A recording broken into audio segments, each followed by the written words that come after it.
Hello everyone and welcome to Crendor's Christmas reading holiday story fiesta. I don't know what to call this. The last 2 years I've done this. It's pretty much just me finding random free Christmas stories on the internet and reading them by a fire. So the first year we did the fire in not Stormwind. Why can't I think of it? The Goldshire Inn. Then last year we did one of the BFA inns, because one of the fires looked really cool there. And so this year I figured we'd go to some classic WoW nostalgia. We've got the org bank in the background. We got the bonfire here. We got the Christmas tree. And I figured, you know what? Let's kick it back to classic WoW. Have a good old-fashioned bonfire nostalgia Christmas reading. So I'm not gonna lie, I already recorded this, and then I went to upload it. And I realized that the fire was about 5 times as loud as my voice. So we've corrected that. And now I'm going to read these stories again. I'm not going to lie. I've already forgotten most of these stories. But you know what? We'll read them again and we're going to have a good time because these are some quality stories and I want you to hear them. So if you're interested in the previous years, I'll link them at the end of the video or in the description. And then let's just read some Christmas stories, crack open an eggnog. If you want to get gallbladder pain, because that's how I started noticing mine, because of the high-fat content of eggnog. Pour some alcohol. I already drank today. It's Christmas Eve, and now I'm on the post-alcohol water and Advil kick. And let's read some Christmas stories. So, first one we've got is a Christmas fairy. A Christmas fairy. Then we've also got light on a snowy day. And then we'll end it with the night before Christmas, because why not? So, here we go. A Christmas fairy. It was getting very near to Christmas time, and all the boys at Miss Ware's school were talking about going home for the holidays. I shall go to the Christmas festival, said Bertie Fellows, and my mother will have a party, and my aunt will give another. Oh, and I shall have a splendid time at home. My Uncle Bob is gonna give me a pair of skates, remarked Harry Wadham. My father's gonna give me a bicycle, put in George Alderson. Will you bring it back to school with you? Asked Harry. Oh yes, if Miss Ware doesn't say no. Well, Tom, cried Bertie, where are you going to spend your holidays? I'm going to stay here, answered Tom in a very forlorn voice. Here? At school? Oh dear, why can't you go home? I can't go home to India, answered Tom. Nobody said you could, but haven't you any relatives anywhere? Tom shook his head. Only in India, he said sadly. Poor fellow, that's hard luck for you. I'll tell you what is, boys. If I couldn't go home for the holidays, especially Christmas, I think I would just sit down and die. Oh my God. Oh no, you wouldn't, said Tom. You would get so homesick, but you wouldn't die. You would just get through somehow and hope something would happen before next year. Or that some kind of fairy would. There are no fairies nowadays, said Bertie. I think I'm already mixing up the voices, but that's okay. See here, Tom. I'll write and ask my mother to invite you to go home with me for the holidays. Will you really? Yes, I will. And if she says yes, we shall have such a splendid time. We live in London, you know, and have lots of parties and fun. I need to swap my London voice. Perhaps she will say no, suggested poor little Tom. My mother isn't the kind to say no, Bertie declared loudly. In a few days' time, a letter arrived from Bertie's mother. The boy opened it eagerly. It said, My own dear Bertie, I'm so very sorry to tell you that little Alice is ill with scarlet fever, and so cannot come home for the holidays. And so you cannot come home for the holidays, unless you want to get scarlet fever, kid. I would have been glad to have you bring your little friend with you if all had been well here. Your father and I have decided that the best thing that you can do is to stay at Miss Ware's. We shall send you Christmas presents as well. We shall send your Christmas present to you as well as we can. Oh, okay. It will not be like coming home, but I am sure you will try to be happy and make me feel that you are helping me in this sad time. Dear little Alice is very ill indeed. Tell Tom that I am sending you a box for the both of you, with 2 of everything, and tell him that it makes me so much happier to know that you will not be alone. Your own mother. When Bertie Fellows received this letter, which ended all his Christmas hopes and joys, he hid his face upon the desk and sobbed aloud. The lonely boy from India, who sat next to him, tried to comfort his friend in every way he could think of. He patted his shoulder and whispered many kind words to him. At last, Bertie put the letter into Tom's hands. "Read it," he sobbed. So then Tom understood the cause of Bertie's grief. "Don't fret over it," he said. "At last. It might be worse. Why, your father and mother might be thousands of miles away like mine are. When Alice is better, you'll be able to go home, and it'll help your mother if she thinks you are almost as happy as if you could go now." Soon Miss Ware came to tell Bertie how sorry she was for him. "After all," she said, smiling down at the 2 boys, "It is an ill wind that blows nobody good. Poor Tom's been expecting to spend holidays alone, and now he will have a friend with him. Try to look on the bright side, Bertie, and to remember how much worse it would have been if there had been no boy to stay with you." "I can't help but be disappointed, Miss Ware," said Bertie, his eyes filling with tears. "No, you'd be a strange boy if you were not, but I want you to try to think of your poor mother and write her as cheerfully as you can." "Yes." I can't do like multiple voices for these characters. "Yes," answered Bertie, but his heart was too full to say more. The last day of the term came, and one by one, or 2 by 2, the boys went away until only Bertie and Tom were left in the great house. It had never seemed so large to either of them before.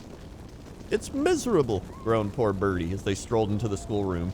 "Just think if we were on our way home now, how different." "Just think if I'd been left here by myself," said Tom. "Yes," said Bertie, "but you know, when one wants to go home and he never thinks the boys that have no home to go to." Wait, what? But you know, when one wants to go home, he never thinks of the boys that have no... Oh, I see. And imagine if they're like 40 years old. They're just calling each other boys. The evening passed and the 2 boys went to bed. They told stories to each other for a long time before they could go to sleep. That night they dreamed of their homes and felt very lonely. Yet each tried to be brave, and so another day began. This was the day before Christmas. Quite early in the morning came a great box of which Bertie's mother had spoken in her letter. Then, just as dinner had come to an end, there was a peal of the bell, and a voice was heard asking for Tom Egerton. Tom sprang to his feet and flew to greet a tall, handsome lady, crying, "Aunt Laura! Aunt Laura!" And Laura explained that she and her husband had arrived in London only a day before. "I was so afraid, Tom," she said, "that we should not get here until Christmas Day was over and that you would be disappointed. So I would not let your mother write you that we were on our way home. You must get your things packed up once and go back with me to London. Then Uncle and I will give you a splendid time." For a minute or two, Tom's face shone with delight. Then he caught sight of Bertie and turned to his aunt. "Dear Aunt Laura," he said, "I'm very sorry, but I cannot go." "Can't go? And why not?" "Because I can't go and leave Bertie here all alone," he said stoutly, not shortly. "When I was going to be alone, he wrote and asked his mother to let me go with him. She could not have either of us because Bertie's sister has scarlet fever. He has to stay here, and he has never been away from home at Christmas time before. And I can't go away and leave him by himself, Aunt Laura." For a minute, Aunt Laura looked at the boy as if she could not believe him. Then she caught him in her arms and kissed him. "You dear little boy, you shall not leave him. You shall bring him along, and we shall enjoy all ourselves together. Bertie, my boy, you are not very old yet, but I am going to teach you a lesson as well as I can. It is that kindness is never wasted in this world." And so Bertie and Tom found that there were such a thing as a fairy after all. That's it. That's the story. So, post-game analysis here. I don't see the fairy, alright? I'm not gonna lie. Where's the fairy? Like, when I think of a fairy, right? I think of, like, a magical fairy that came in. Maybe, like, you know, granted him a wish or like helped him out. All that happened here was his like aunt showed up. Like, you know, she didn't cure his sister of scarlet fever or something so they could go home. She didn't like teleport his parents here. She didn't teleport them to his parents. Nothing magical happened. She just showed up and they're like, oh, fairies are real. No, they're not. Maybe I'm ruining the Christmas spirit. All right. All right, let's move on. Let's move on here to light on a snowy day. All right, light on a snowy day. It was 2 days before Christmas, and young Maggie Dotson was already being told that her Christmas wish would not be coming true. Paxton, she was told, would not be coming back. A year before that December day, an injured baby deer had been abandoned in the woods behind the Dotsons' home.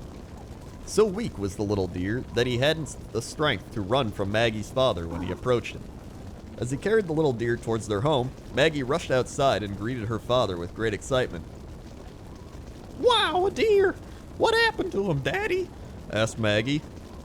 Well, I'm not sure how he managed to do it, but he mangled one of his hooves pretty severely, Mr. Dotson said. Maggie leaned in to take a better look. Poor little reindeer. Can we keep him, Daddy? First of all, he's a white-tailed deer, laughed Mr. Dotson. And no, we can't keep him. He's a wild animal. I'll do everything I can, and then he'll have to be set free. While gently rubbing the little deer's nose, it licked Maggie's hand, which made her laugh. Mr. Dotson smiled and shook his head. He proceeded to carry the little deer to the garage. After carrying the gears? Wait, hold on, did I read this? After Mr. Dotson carefully placed the little deer on the floor, he asked Maggie to go to the house and get his medical bag. The little deer was in luck. He was being attended to by James Dotson, local veterinarian. That's convenient. Wait, where am I? There we go. In what seemed like 2 seconds to Mr. Dotson, Maggie rushed inside the garage carrying his medical bag and a handful of lettuce she grabbed from the refrigerator. Maggie handed her father the bag and then placed the lettuce by the little deer's mouth, but he wasn't interested. Maybe he's just too scared. Oh wait, maybe he's just too scared to eat right now. I know what he needs. He needs carrots, because that's what Santa's reindeer like to eat. Maggie, Santa's not real. Sorry, I just wanted to let that set in. That's not what the story says. He'll get plenty of food, all right. Right now, he just needs to have his hoof clean and bandaged. As Mr. Dotson placed a bandage around the little deer's injured hoof, Maggie became excited as the little deer began to nibble on the lettuce. And then she pointed out to her father that the little deer had markings above its eyes that looked like the sun. After a quick observation, Mr. Dotson was struck by how much the little deer's markings did in fact resemble the sun, with protruding rays of light. It was dark outside, the temperature was quite cold. Despite her reluctance to leave the little deer, Maggie's father convinced her that it would be safe in the garage. Maggie insisted that her father return with carrots and warm blankets for him. He promised he would. After he turned off the light, Maggie turned to her father and said, I'm gonna name him Paxton, Daddy. That's a fine name for a deer, Maggie. You really think so? Sure do. Daddy? Yes. Are you sure Paxton's gonna be alright? He's gonna be fine, Maggie. Now let's get inside where it's warm. Later that night, Maggie could barely sleep. She kept getting up to view the garage from the window in her room. Even though she couldn't see Paxton looking out at the garage comforted her. Oh my god, I've got like post-nasal drip happening. Sorry. I'm going to see Paxton, Mommy. Not before you eat breakfast, young lady. To the satisfaction of her mother, Maggie wolfed down her breakfast. She had 2 eggs, scrambled, and a piece of toast. Her glass of orange juice never left the table. Where's Daddy? Is he in the garage with Paxton? Yeah, he's in the garage tending to your little, Before Mrs. Dotson had finished her sentence, Maggie was out the door. As Maggie darted into the garage, she nearly knocked her father over. How's Paxton, Daddy? He's doing fine, Maggie. Is his hoof all better? Well, it's gonna take time to heal. Right now, he just needs to get working on getting his strength back. Paxton was very timid as Maggie approached him. Why is he afraid of me, Daddy? He's still not used to us, all right? This is a strange place to him. But with time and persistence, Maggie finally gained the little deer's trust. In fact, he was soon eating carrots right out of her hand, and when the holidays were over and Maggie was back in school, she never left without feeding Paxton first thing every morning. Mr. Dotson could see the bond that his daughter felt for the little deer. That scared him, though, because he knew Maggie would never be able to say goodbye. When his hoof had finally healed, Mr. Dotson came home early one afternoon to set Paxton free. When Maggie learned that her father had released Paxton, she was devastated. Mr. Dotson had believed it would be easier on Maggie that way, but he was wrong. His daughter never forgot the little deer, and she called out to him every day, hoping that he would hear her. In time, though, Maggie did come to understand that deer are not like puppies or kittens. She understood that wild animals, even deer, need to be in their natural habitat. But that didn't change how much Maggie cared for and missed Paxton. Between the Dotsons' home and across the woods lay a pond that always froze solid in the winter months. It was a large pond, and many children would come over to ice skate on, but the pond hadn't frozen over that winter yet because the weather had been warmer than usual. As Maggie stood by the pond one afternoon, it started to snow. Mr. Dotson saw Maggie through the kitchen window and could tell she looked upset. Without having to ask what was wrong, he knew. Mr. Dotson felt guilty about having not been more supportive of his daughter's belief that she would see Paxton again. And even though he didn't want to give her false hope, he realized it no longer mattered. Maggie was hurting, and he wanted to help. As Mr. Dotson walked outside to greet his daughter, he carried a pair of binoculars with him, and he and Maggie would spend the next couple hours in the woods, where they searched for deer tracks in the newly fallen snow. But as Mr. Dotson had expected, their search came up empty. I'm sorry we didn't have better luck, Maggie. Maggie nodded sadly at her father, who was now carrying her because her toes felt like popsicles. Maggie then died of frostbite. That's not what happened. But then something happened. As they were exiting the woods, two deer were standing to the pond. Next to the pond, even. One of the deer was female, and the other was a buck with antlers.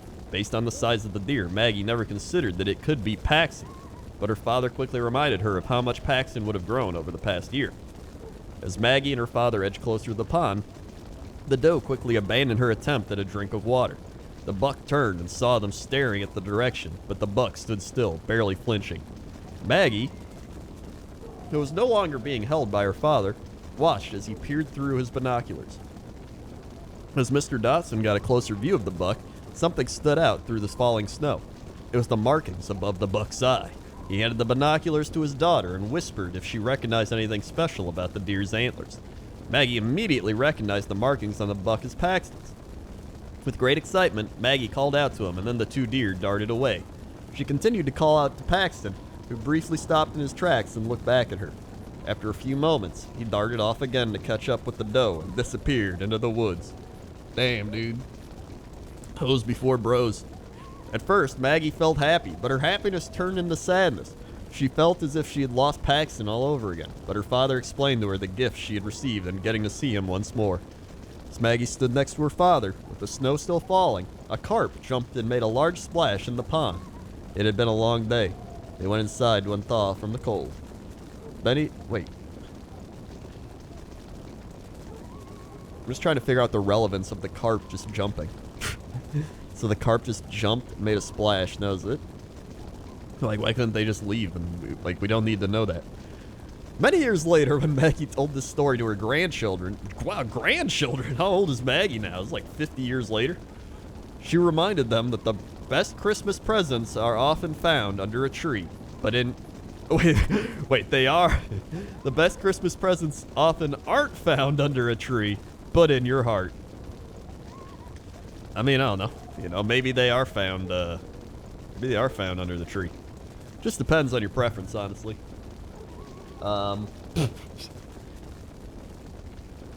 Also, I see, we got a bird next to the fire. Sure, that could be, this bird right here is Paxton. We'll just, instead of moving away, just pretend it's Paxton. Alright, alright,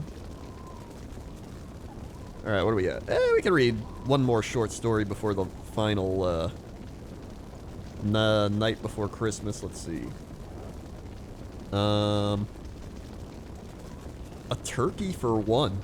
What is this? Sure, let's read this. Laura's Uncle Roy is in Japan. he used to take Christmas dinner at Laura's home. Now he could only write her papa to say a box of gifts had been sent, and one was for his little girl. The little girl clapped her hands, crying, "Oh, Mama, don't you think it's the chain and locket dear uncle said he would sometimes give me?" "No," replied her papa, reading on. "Your uncle says it's a turkey for one." "What?" "Oh, we don't need any turkeys from Japan," remarked the little daughter soberly. Her papa smiled and handed the open letter to her mama. "Read it aloud, every bit," begged Laura, but seeing her mama was smiling too. Begged Laura, seeing her mama was smiling too, but her mama folded the letter and said nothing. On Christmas Eve, the box, which had just arrived, was opened, and everyone in the house was made glad with a present. Laura's was a paper mache turkey, nearly as large as the one brought home at the same time by the market boy. Next morning, while the fowl in the kitchen was being roasted, Laura placed hers before a window and watched people admire it as they passed. All its imitation feathers and even more, its red wattles seemed to wish every man and woman, boy and girl, a Merry Christmas. Laura had not spoken of the jewelry since her uncle's letter was read. It is not nice for one who receives a gift to wish it was different. Laura was not that kind of child. When dinner was nearly over, her papa said to her, "My dear, you have had as much of my turkey as you wanted. If you please, I will now try some of yours." "Mine is what Uncle Roy calls a turkey for one," laughed Laura. She turned in her chair towards where her bird had been strutting on the windowsill and added in a surprise, "Why, what has become of him?" At that moment, the servant brought in a huge platter. When the room had been made for it on the table, it was set down in front of Laura's papa, and on the dish was her turkey. "Oh, what fun!" gaily exclaimed the child. "Did Uncle tell you to pretend to serve it?" "I have not finished what he directs me to do," her papa said with a flourish of the carving knife. "What the shit?" "But Papa, oh please!" Her hand was on his arm. "You would not spoil my beautiful bird from Japan." A hidden spring was touched with the point of the knife, the breast open, and the disclosed fowl filled with the choice toys and other things. The first taken out was a tiny box. Inside was a gold chain and locket. The locket held Uncle Roy's picture. It was a turkey for only Uncle Roy's niece, but all the family shared the amusement. That's it. That's the story. Cool. She got a piñata turkey for Christmas. That's literally the story. What's the moral of the story? Like, real, what's the moral of the story? Be happy with what you get? But even then, it doesn't make... Let's read a night. Let's read Night Before Christmas. All right. 'Twas the night before Christmas, when all through the house not a creature was stirring, not even a mouse. The stockings were hung by the chimney with care, in hopes that St. Nicholas soon would be there. The children were nestled all snug in their beds, while visions of sugar plums danced in their heads. And Mama in her kerchief and I in my cap had just settled down for a long winter's nap. Imagine if people still wore caps when they went to bed. Maybe someone does. You think anyone wears a cap still? When out on the lawn there arose such a clatter, I sprang from my bed to see what was the matter. Away to the window I flew like a flash, tore open the shutters and threw up the sash. The moon on the breast of the new-fallen snow gave the luster of midday to objects below. When what to my wondering eye should appear but a miniature sleigh and 8 tiny reindeer, with a little old driver so lively and quick, I knew in a moment it must be St. Nick. More rapid than eagles his coursers they came, and he whistled and shouted and called them by name. Now Dasher, now Prancer, now Dasher, now Dancer, now Prancer and Vixen, on Comet, on Cupid, on Donder and Blitzen. Wait, it's Donder? I thought it was Donner. Mamma mia, and I read this story like 3 years or 2 years ago or whatever. Actually, you should go listen to see what I commentate on, because I don't even remember reading that one, to be honest. Maybe I'll say the same things or something different. I don't know. To the top of the porch, to the top of the wall, to the window, to the wall. Now dash away all. As dry leaves that before the wild hurricane fly, when they meet with an obstacle mount to the sky. So up to the housetop the coursers they flew, with the sleigh full of toys, and St. Nicholas too. And then, in a twerking... Who's twerking on the roof? And then in a twinkling, I heard on the roof the prancing and pawing of each little hoof. As I drew in my hand, I was turning around down the chimney. St. Nicholas came with a bound. He is dressed all in fur from his head to his foot, and his clothes were tarnished with ashes and soot. Wait. Sorry, I'm just like... I never realized, like, Santa's wearing all fur? So, like, Santa killed animals. So Santa... Maybe he had his elves kill the animals, so he didn't have to do it. It's like how, you know, you get a hamburger, you don't want to actually go kill the animal. It's like, you know, well, then the elves did it. Then the elves go out and they hunt animals. You don't think of these things, right? I mean, he didn't just buy this fur from China or something. You don't know. Maybe he did. I don't know. Either way, Santa's funding China. A bundle of toys he had flung on his back. That's where he gets his toys from. A bundle of toys he had flung on his back, and he looked like a peddler just opening his pack. His eyes, how they twinkled. His dimples, how merry. His cheeks were like roses. His nose like a cherry.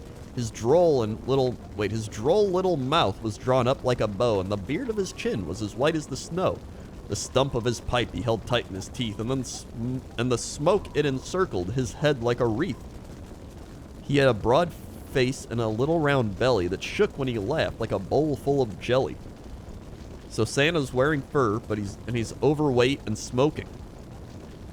This is like a prime recipe for you know, it's gonna be a diabetic with emphysema. He was chubby and plump, a right jolly old elf, and I laughed when I saw him in spite of myself. Wait, he's an elf too? Huh. A wink of his eye and a twist of his head soon gave me to know I had nothing to dread. He spoke not a word, but went straight to his work and filled all the stockings, then turned with a jerk. And laying his finger aside of his nose and giving a nod up the chimney, he rose. He sprang to his sleigh, to his team gave a whistle, and away they all flew like the down of a thistle. But I heard him exclaim, ere he drove out of sight, "Happy Christmas to all, and to all a good night." The end. He didn't even say Merry Christmas. He said Happy Christmas. Huh. You think people get mad at Santa for saying Happy Christmas instead of Merry Christmas? I don't know. Either way, thank you for listening to this year's mediocre Christmas reading stories with Crendor. And hopefully we can keep this tradition going every year because I think it's fun. So I hope somebody else thinks it's fun too. So either way, thanks for listening. If you want to check out the others, there's some links to them right now, or links in the description, whichever is easier. And have a Merry Christmas and a Happy Christmas. Okay? Okay. See ya.